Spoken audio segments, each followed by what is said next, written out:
The views and opinions expressed in the following program are those of the participants and do not necessarily reflect those of KSMQ Public Service Media Incorporated or its assigns.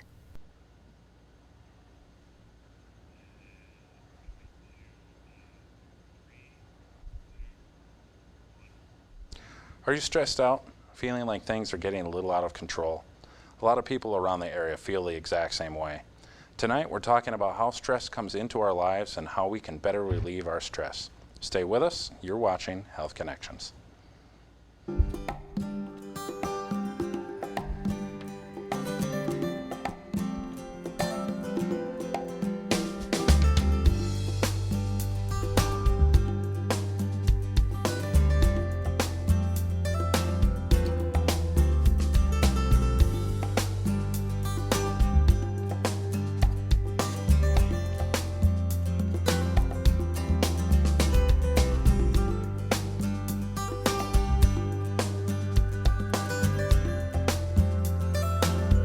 Feeling a little bit stressed out? Things not going well at work?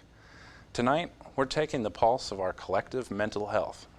We're also going to be discussing how healthcare reform and other recent legislative affects the care you receive in dealing with mental health. Our guest tonight is Paul Bartimes of Catholic Charities here in Austin, Minnesota. Paul, welcome back to the show. Thank you. So Paul, the general consensus is that everybody around here has way too much stress. Is that true? I think there is a lot of stress in our community at this time, and there's a lot of reasons for that. Some of the things that I think of off the top of my head, sometimes we don't talk about it much, but we are a nation that's been at war for 10 years. We have a lot of soldiers who are returning to our communities. We have a lot of families who have people who are deployed. These are extremely stressful situations that people are going through. Other situations include job loss or possibly just not simply maybe not having enough business in the job that you're in the business that you're running. There's a lot of stress over finances, a lot of stress over house payments and foreclosures. So there are a lot of things to be stressed about in our community. Many of those things sort of erupt into family difficulties and behaviors such as alcoholism or drug use. So as a nation, we have reasons to be stressed. I mean, we got a war, we've got economic conditions galore, we've got everyone worrying about everything from the housing crisis to the banking crisis to all of this kind of stuff. Have we weathered it differently as individuals in the last few years versus maybe we would have during the 80s or 90s? Or? Well, when we had economic downturns in the 80s, they were somewhat shorter than the one we're experiencing now.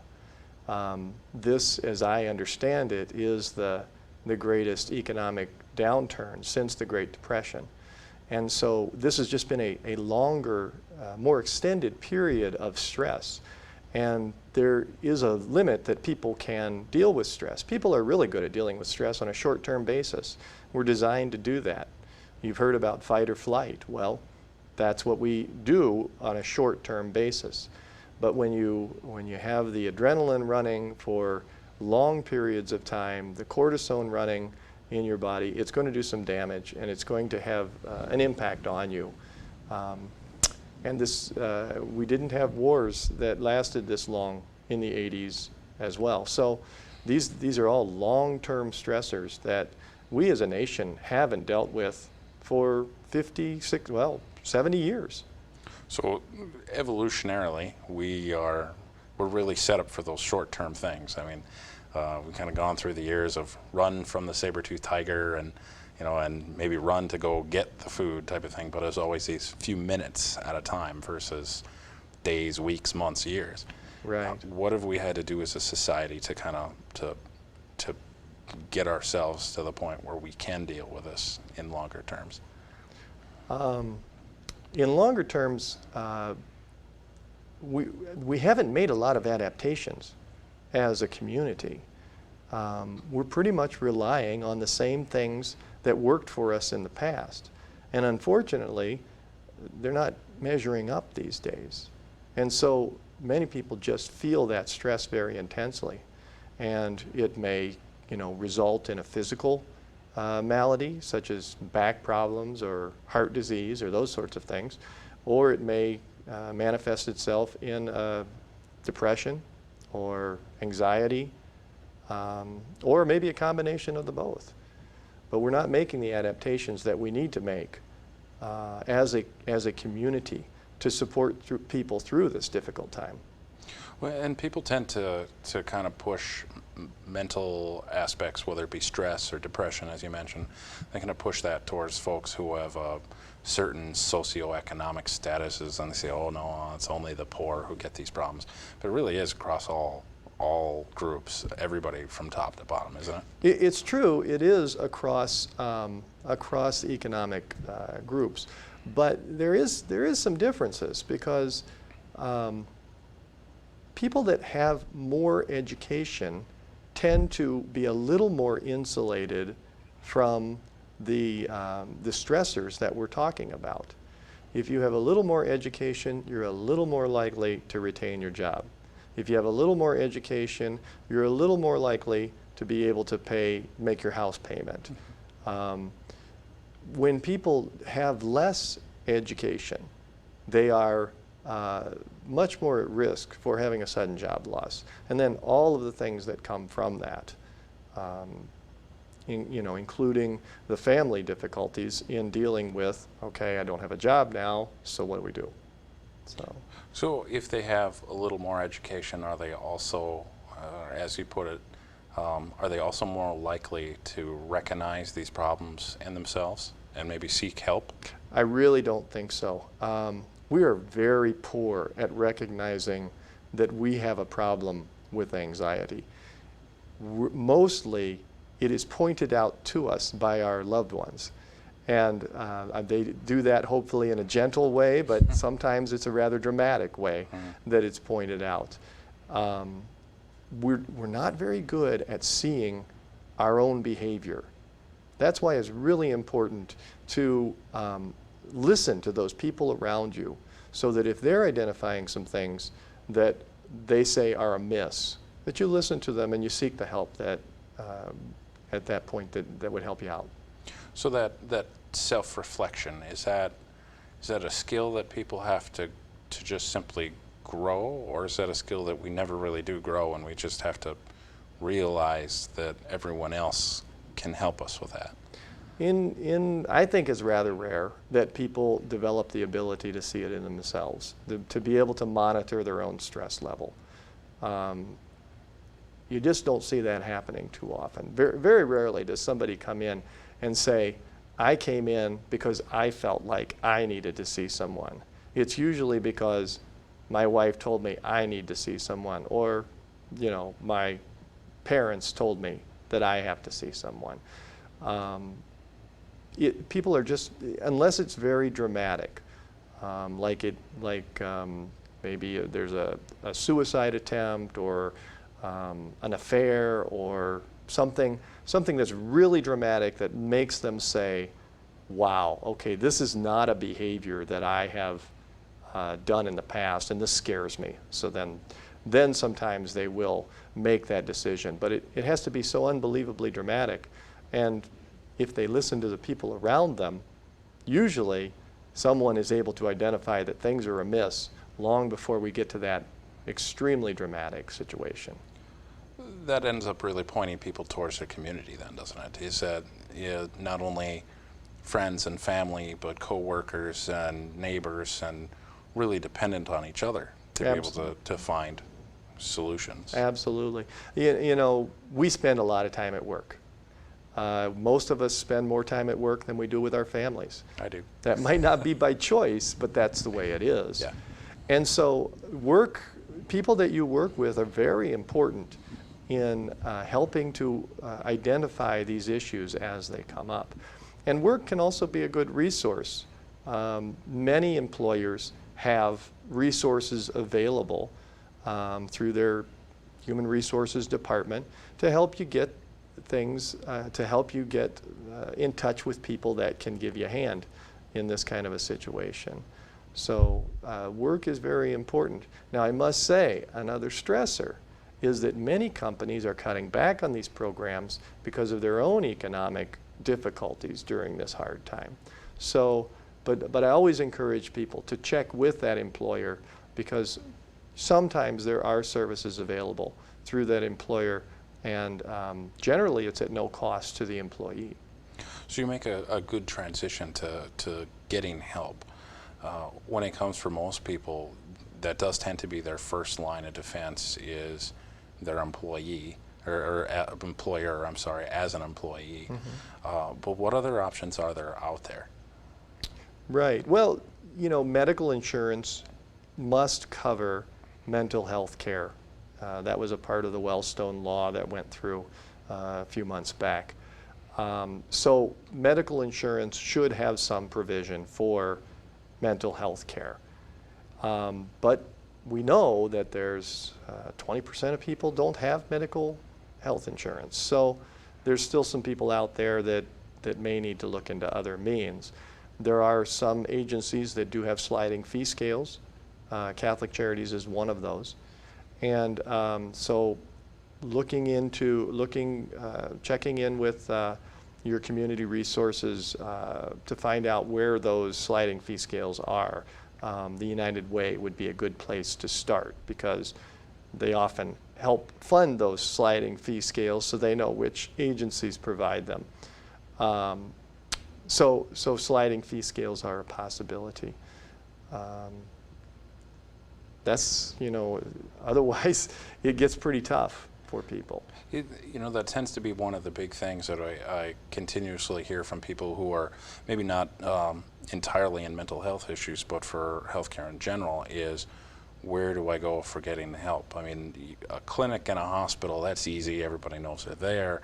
But when it gets to be something like mental health, they look at it and, you know, there's, it just seems so much more diverse and so much more of an open platform for them. I mean,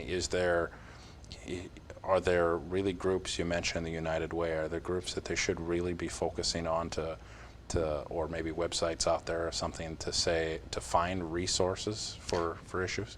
Right, and you know, there are websites available. APA, the American Psychological Association, has a website to identify counselors. Many times the web is a good place to start, but really to find a counselor who can really help you, it takes that first session. You need to feel that connection with that counselor, and if you don't feel that connection, it might not be the place for you to get the help that you need. So there's just no getting around that personal interview.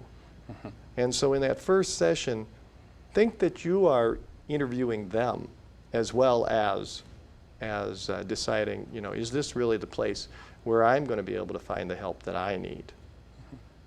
It comes across as something that's very different than what people think of in their traditional healthcare. And you go into a hospital and you think, oh, okay, I broke my leg, I need my leg mended, and there's a real structured procedure to be able to mend that leg. But mental health doesn't seem to work that way. It isn't the playbook in that sense, well, is it? I would disagree with that. And most of the mental health providers will use some assessment tool to determine where the person is at on a scale for mental health issues. Then they will employ some very standardized techniques using cognitive behavioral therapies. Many of us are educated in these, and it's simply a matter of going through the procedure, which really amounts to teaching you some new skills, because at this point, the skills that you have are not adequate to deal with the stress that you're facing. So I need to teach you some new skills. And when you have those new skills, you will then be able to better deal with the stresses you have. We really haven't reduced the stress because we don't have any power over that. Right. We have taught you some new skills. And that's what you should leave the office with, are new skills to handle those stresses. So what are some of those skills? I mean, are there ones that anybody can apply, or do you need to be at a certain mental place for yourself before they're really functional for you? We can do some very quick skills. Some of the ones that often are taught in the very first session would be conflict resolution skills or communication skills. One of the things that I've just found is amazing is that people really don't know how to communicate. And I'm not sure they ever did, so I'm not sure that that's a change. But there's some very simple ideas about communication that can really change your life in terms of, you know, how I'm going to handle this situation. So, Well, and communication is an ever-evolving problem now more than ever in the past, where today I can miscommunicate via email, I can miscommunicate via text, I can miscommunicate via Facebook, and that tends to be one of the biggest problems I've seen in the business world, is that I'll send you an email, for instance, you'll read the email, take a totally different stance on it than what I meant it to say, and off it goes on to tangents and all over. Do you see that when it comes to communication, does it tend to be like this, where it's interpersonal communication the issues? biggest or? mistake that I see people making in communication is that they're communicating from a place of emotion. The way I look at it, we have two sides to our brain, literally and figuratively. Figuratively, one side of our brain is about emotion and reaction. And that's an important part of our brain. We need to have that. It motivates us to action, and we need that. But the other part of our brain is the thinking part. And much as you'd like for them to work together, they don't. When you're reacting, you don't think. And when you're thinking, you don't react. And so what happens to people is they get under stress, and then they act from this reactive place.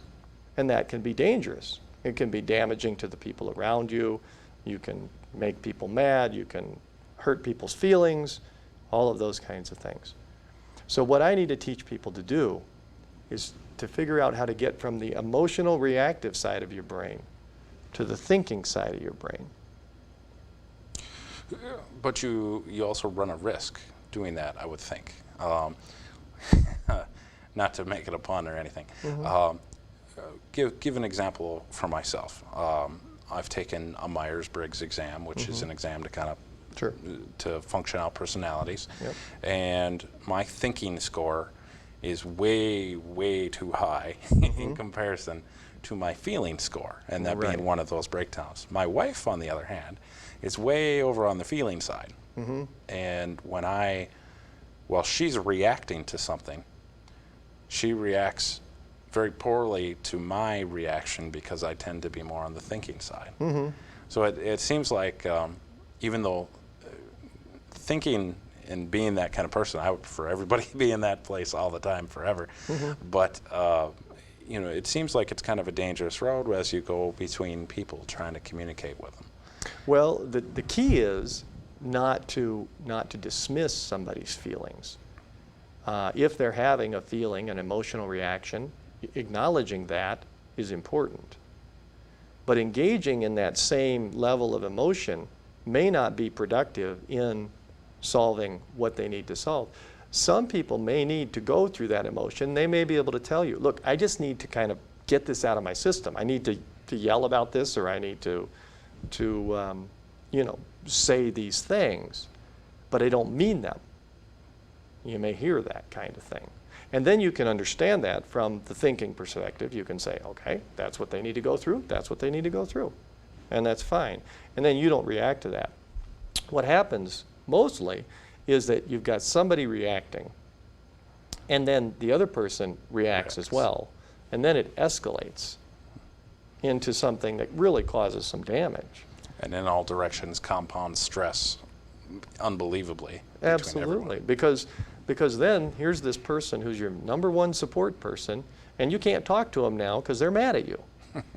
and so now where do you turn? You know, maybe you have some other support somewhere. You can call your brother on the phone or whatever, but But maybe you don't.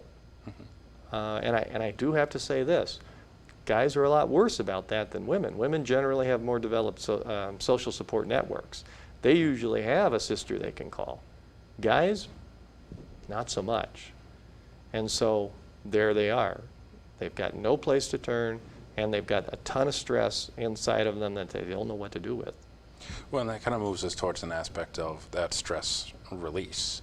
So from what I just heard, so women would prefer to release stress through communication.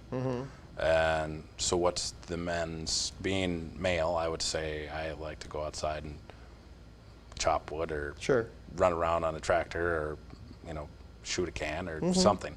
You know, does that tend to be typical, or? Yeah, men generally do more things in order to relieve stress. But women do too. I mean, you'll see, you know, women will have all sorts of things that they do to relieve stress. But they also will process it with somebody, talk to somebody. And much as men think they don't need to do that they can just take it out on the wood, it's not true. You still haven't resolved the issue. You've chopped all that wood, which will keep you warm this winter, but you still are having a fight with your wife. You haven't figured that out. And if you just walk in the house and pretend nothing happened, that doesn't mean it's going to go away. So, you know, you still need to process it with somebody. And that's where a lot of men fail. And then they really do get into very, well, you know that men probably have a higher incidence of cardiovascular disease and hypertension and all of those kinds of things. And extra insulation and all sorts of things. Yeah. So you end up raising the stress level in the relationships, and then let's throw on those external factors of war and economy and job and those type of things. And you take all of those aspects along with communication at home. And when stress builds up, and we tend to be pretty familiar with the issues of everything from heart problems to brain aneurysms to eating too much to on and on. Where do people start turning then and saying, enough is enough, I need to do this? Someone apparently will tell them because they won't self-reflect it. Right. At that point, you know, what's the next steps for folks? What is it that they need to start calming down from? You know, and you need to check out your support system. You know, who do I have that I can talk to? Who can I process this with?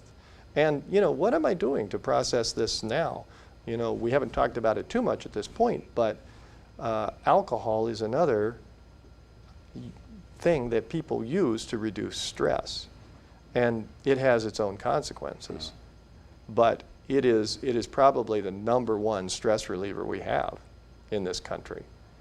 And smoking would be another. And so those aren't healthy ways of dealing with it. And so we have to be able to look at that and say, you know, am I taking this drink to relieve stress? If I'm taking this drink to relieve stress, that's a problem.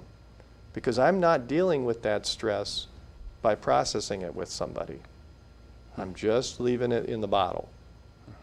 So when it's, you know, when you get to a place, and usually people do wait to that moment of crisis, till somebody really forcefully pushes them in that direction, then they can come and seek help. I wish they could come earlier. I wish they could come before it gets to the crisis. But I'm afraid it's the crisis which actually moves them, which actually causes them to pick up the phone, to pick up the phone book, to go on the internet and search out counseling. And counseling can help. It has a tremendous track record. There are a number of medications that are also very helpful. Used jointly, counseling and medication are about 80% effective in relieving these symptoms of stress. So it is a well-documented and very helpful idea, not just good advice. So as people get into counseling and perhaps they go on a medication, and what is the likelihood that they're going to be able to stick with that long term and then get themselves back to a point that maybe they don't need the meds and they don't need to have a service help them? Right. Well, you know, counseling is actually the more important piece of that puzzle. Many people will go to their doctor and simply get the medication and then take the medication. The compliance of doing that is pretty low. People begin to feel better and they quit taking the medication. Or they get impatient because some of these medications can take 8 weeks before they really get up to a therapeutic level. And so the impatience, you know, there's also side effects with many of these medications. Some of them can be unpleasant, like having vivid dreams or gaining weight. So there are some reasons that people will go off these medications. Oh, and the most well-documented and also probably the most common is impotency. And so many people are opposed to it on that grounds. So counseling can help keep you on track. You know, you got to be accountable to somebody. And being accountable to a counselor it's confidential, but that counselor is going to ask the questions that need to be asked. They're going to say, are you taking your medication? And have you identified people in your support group? And when you communicate with your wife, are you using these techniques? And if you're not following through with that, well, you have to be, you know, then you'll be held accountable to that. You'll be told, okay, you know, that's why we're probably not making any progress in this particular goal. So the counseling can really be the linchpin in these services, because many times the medication alone, because of our ways, just isn't enough. Well, Paul, thank you very much for coming on tonight and joining us the second time here on Health Connections. So stress is something that we all have to deal with in immense proportions all over the place. And I hope that some of the folks watching tonight have been able to take away some diamonds from you. So thank you. Well, thank you. I'm Sean Riley, and this has been Health Connections.